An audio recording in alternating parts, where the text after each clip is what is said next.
In the serene desert oasis of Palm Springs, where the quiet majesty of the San Jacinto Mountains meets mid-century modern elegance, there lies a house steeped in mystery and echoes of the past.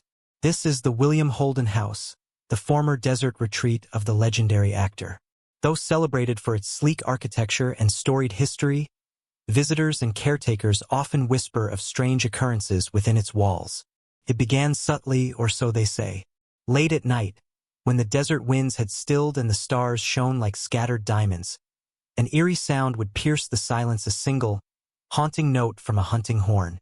At first, those who heard it brushed it off as a trick of the wind or the cry of a desert animal. But the sound was unmistakable. A long, mournful blast, sometimes followed by faint, melodic echoes. Then there were the sightings. In Holden's old office, a room adorned with rich wood paneling and large windows framing the desert, several people reported seeing the silhouette of a man. Always the same figure, tall, upright, and wearing a hunting hat. He seemed to linger by the desk where Holden once worked, his form barely distinguishable from the deep shadows of the room. One caretaker recounted her experience vividly. "I was locking up for the night when I saw him," she said, her voice trembling. "He was just standing there, as if he'd been waiting. I couldn't make out his face, but the hat, it looked like something from an old hunting portrait. I blinked, and he was gone." The stories gained traction, and soon visitors began to connect the dots. William Holden, an avid outdoorsman and conservationist, had a deep love for nature and hunting, a passion that often brought him solace away from the silver screen.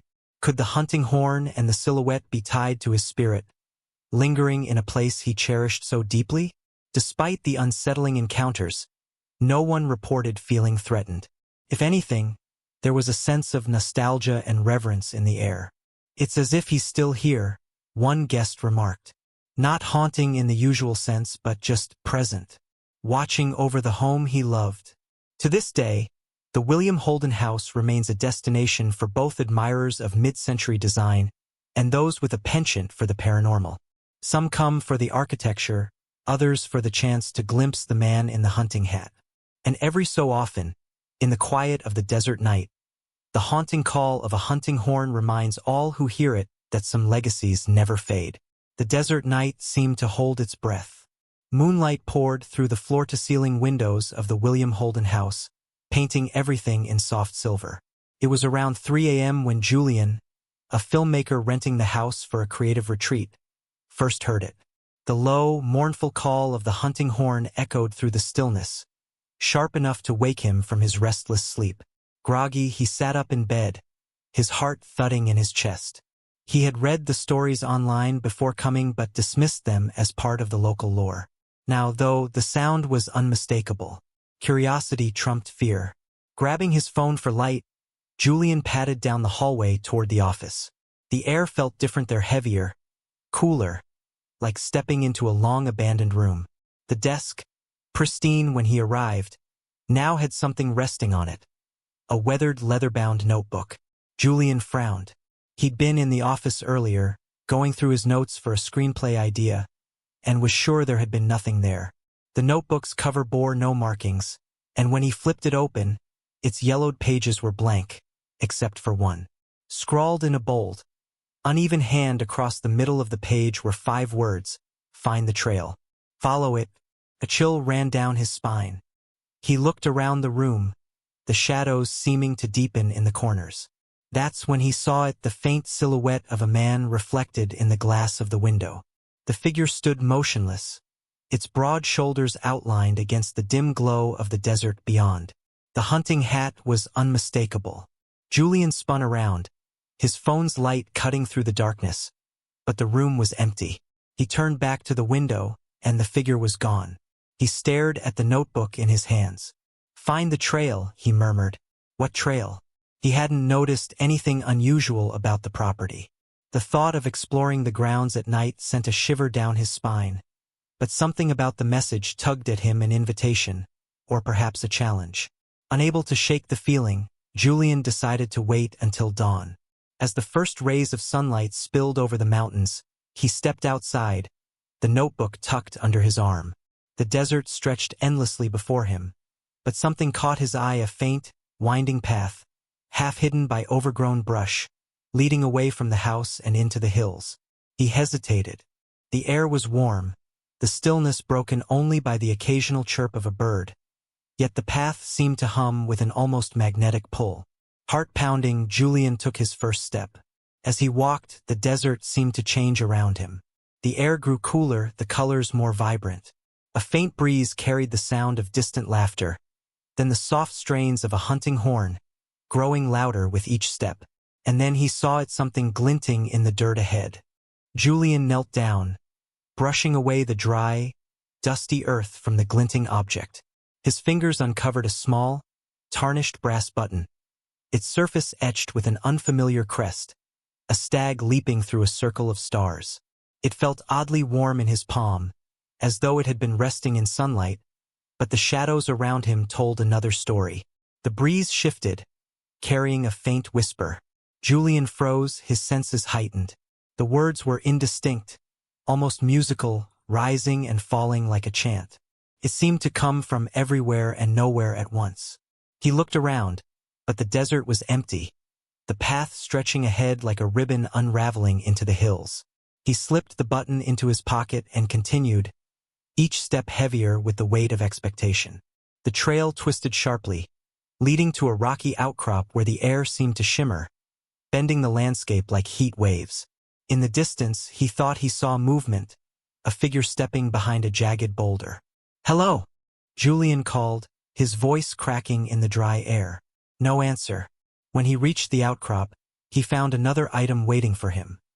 A single, well-worn leather glove, resting on the stone as though placed there deliberately. It matched the style of the button, a hunting glove, he realized, its stitching precise but aged, the leather cracked from years of use. The whispering grew louder now, more distinct. He could make out words, though they didn't quite make sense. They spoke of seasons, of cycles, of returning to the hunt. Julian's pulse quickened. A sudden gust of wind whipped through the rocks, scattering loose gravel. As it passed, Julian spotted something that made his breath catch. Faint footprints in the dirt ahead of him, leading off the path and into a narrow canyon. The tracks were fresh. He hesitated. Every rational part of his mind screamed at him to turn back, to return to the safety of the house. But something deeper, some primal instinct, urged him forward. Clutching the notebook tightly, he stepped off the trail and followed the footprints. The canyon walls rose high on either side, narrowing as he went. The air grew cooler, the light dimmer. Shadows seemed to flicker and shift, taking on vague shapes that dissolved when he tried to focus on them. And then he heard it again, the horn. This time it was closer, almost deafening. It echoed off the canyon walls, and for a brief, terrifying moment, Julian felt as though he were not alone. Ahead, the canyon opened into a hidden clearing, bathed in an otherworldly glow. At its center stood an old, crumbling stone archway, its surface engraved with the same stag and stars crest as the button. Beneath the arch, the air shimmered, as though it were a window into someplace else entirely. Julian's heart pounded as he approached.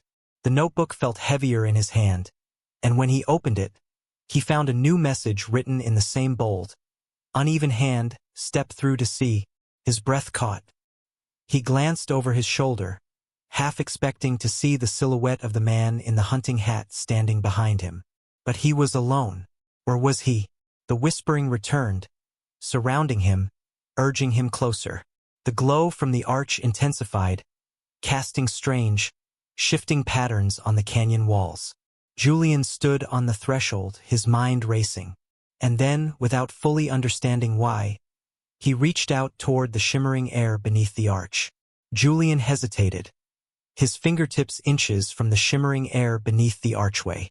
It felt alive, pulsing faintly, as though it had a heartbeat of its own. The whispering voices swirled around him, no longer distant but close, intimate, almost as if they were speaking directly into his mind.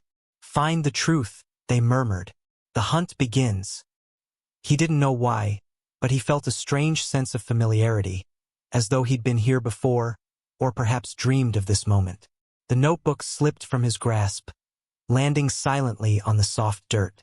He stared at the archway, drawn by the pull of the unknown. And then the air changed.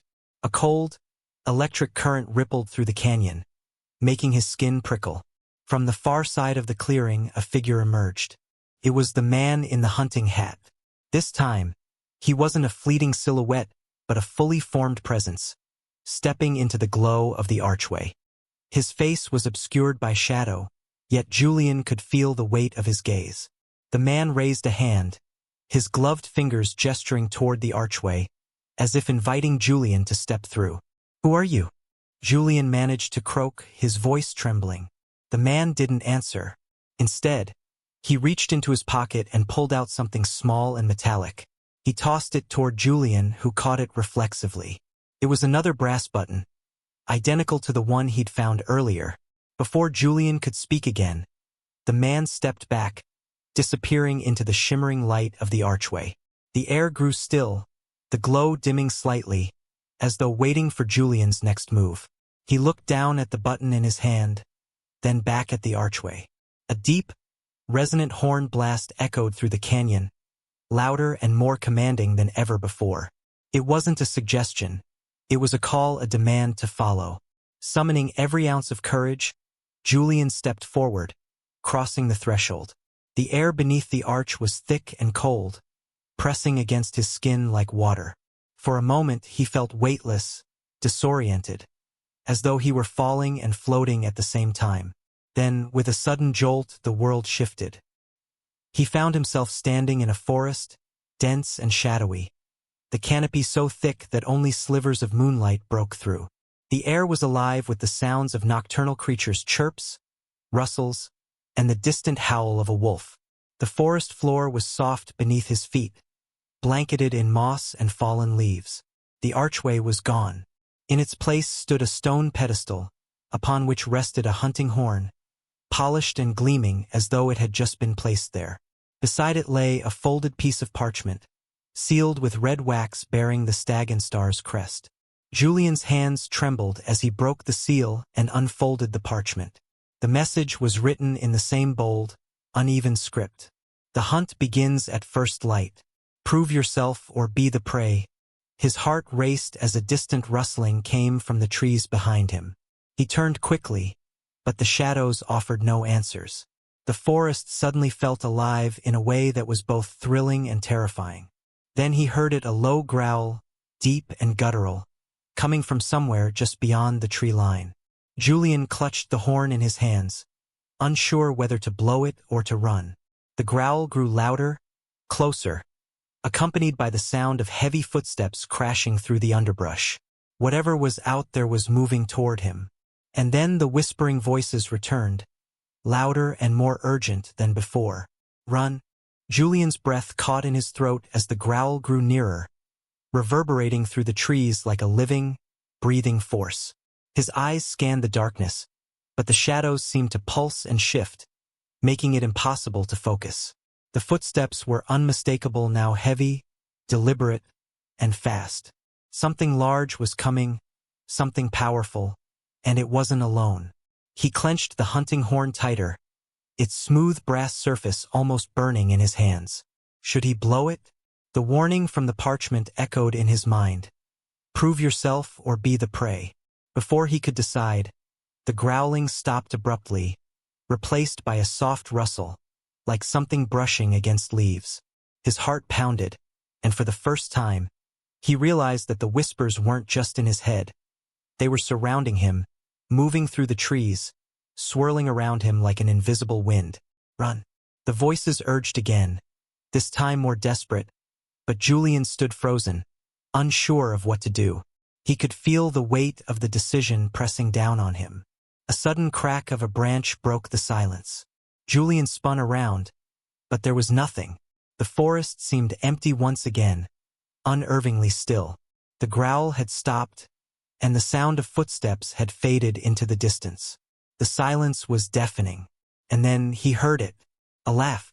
Soft, almost imperceptible at first, like a shadow sliding across the forest floor, but then louder, more confident. The laugh echoed through the trees, a laugh full of dark amusement, as if someone or something was watching him from the shadows. waiting. His eyes darted around, scanning every nook and cranny in the dim light, but there was nothing there. No figure, no movement, just the trees, standing like silent sentinels in the night. "You are not alone," the voice whispered inside his mind. But this time it wasn't a call for him to run. It was a statement, cold and final. Julian's grip tightened around the horn, his heart thundering in his chest. Whatever was out there was toying with him, waiting for him to make a mistake. The realization hit him with a jolt. This wasn't just a hunt, it was a game that had rules but no mercy. Suddenly, there was a flash of movement, a figure darting between the trees, just out of reach. He didn't have time to think. His instincts took over. Without a second thought, he raised the horn to his lips and blew. The sound that erupted from the horn was deep, resonant, and thunderous. It echoed through the forest like a command, a declaration that could not be ignored. The laugh ceased instantly, replaced by a sharp, ringing silence. For a brief moment, Julian thought it had all been a hallucination. That was until he heard it again, the growl, but this time it was different. It was closer, much closer. The ground beneath his feet trembled, and the air seemed to shift around him. He spun toward the sound, just in time to see a pair of glowing eyes peering out from the darkness. The creature was tall, too tall, and its silhouette shifted unnaturally, almost as if it were made of the shadows themselves. The growl deepened into a low, menacing rumble. Julian could barely make out the shape before it lunged at him, a blur of movement and terror. He ducked just in time, feeling the wind rush past as the creature's claws raked through the air where he had been seconds earlier. His heart was a drumbeat in his chest as he scrambled backward, trying to keep his footing on the uneven ground. The creature moved faster than anything Julian had ever seen. Its eyes locked on him, and in that moment, he realized it wasn't hunting him.